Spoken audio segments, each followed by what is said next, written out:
Susan Cobb, and I'm with XBAB, American Underground Church. 4th of July was merely a declaration. It would take 7 years of hard fighting to become we the people. Truthfully, the moment it was declared was when it happened. So it's right that we celebrate the 4th. I bring you a story worthy of another stand by we the people. Two very similar crimes under color of law that demand everyone's attention. We must address how this could happen in a free nation. My family has been profoundly impacted from just the knowledge of what I share with you today. We've made videos, driven across the continent, and wrote volumes to reach everyone and anyone. We're not media savvy, just simple folk of no renown or importance. If you have abilities, please do better than us. But I made letourbabiesgo.com to carry the stories the best I could. Links will lead you to all the details. What first brought me into this was learning of Christian and Danielle Hallam when they had their baby ripped from her breast. They were peacefully in a maternity ward recuperating from just having given childbirth. They had no inclination that this was going to happen, that armed guards would come into their room, grab their baby, and that would be the last time they had their baby in their control. They had done no crime. The baby was taken because a 15-minute conversation with a social worker declared at the top of a hospital form that they had odd beliefs. What were those odd beliefs? Well, they were not raised in any religion, and they had discovered Jesus in the Bible and were just beginning a path of trying to pattern their lives after what they were reading about him, his words. They weren't Christian. They weren't any particular religious denomination.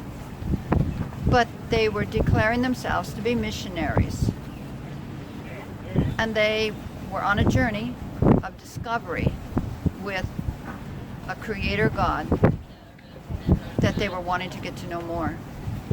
For this, their baby was stolen because of religious beliefs.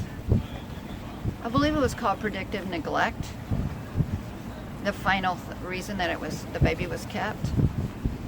It's been almost 3 years. That baby disappeared soon after he was displaying evidence of abuse, and they reported it, and that was the last time they were allowed to visit with him.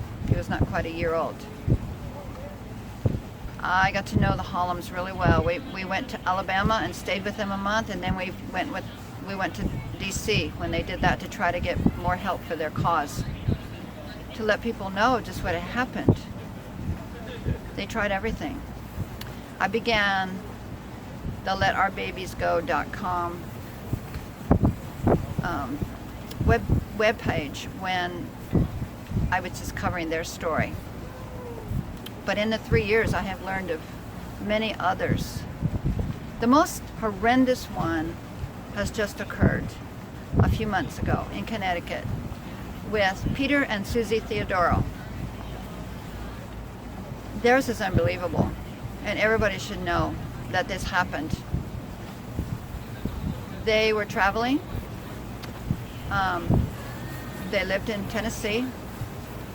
They were called to a funeral in New Jersey for his family. His family are now citizens of America, but they came over to America when he was very young from Egypt.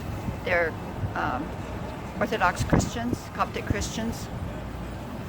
And so he was raised in a Christian family, and he's been a citizen since he was a small child.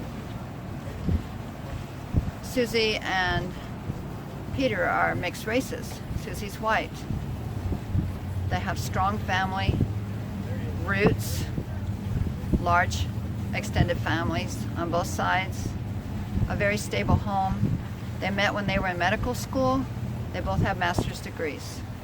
Just like the Hollums and many of the other families that I covered, they have no criminal background, no history of drugs or alcohol, no history of anything that would indicate that they need intervention by the state in managing their families. But on this trip to for the funeral, while they were there, his parents decided to give them a little time away with each other. So they watched their two boys, and this couple took a drive to be a few hours away to Maine. Halfway there, she started having some back pains. They stopped at the closest ER just for a check to make sure the baby was okay and she was okay. Within 1 hour of walking into the ER, they were immediately trapped, not allowed to leave, accused of many horrible things. She was tied down. The baby was cut out of her. It wasn't due for a couple weeks, but and they had told her she was not in labor and the baby was fine. But the baby was cut out of her.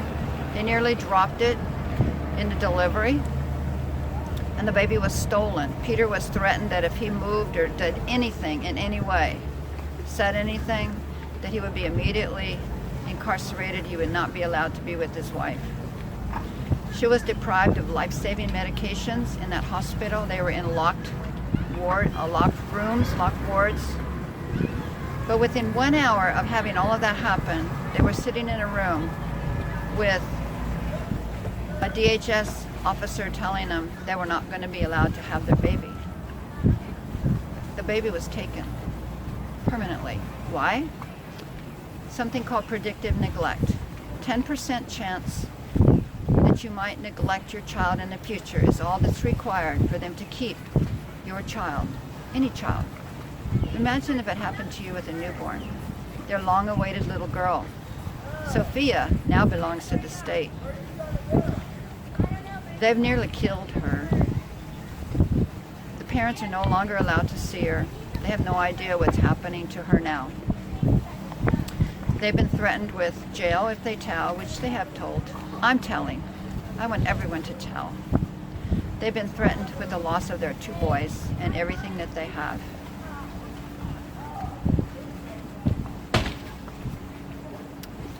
This is not acceptable in America. It happens every day. It happens in all 50 states. Maybe not as bad as this. Maybe it does.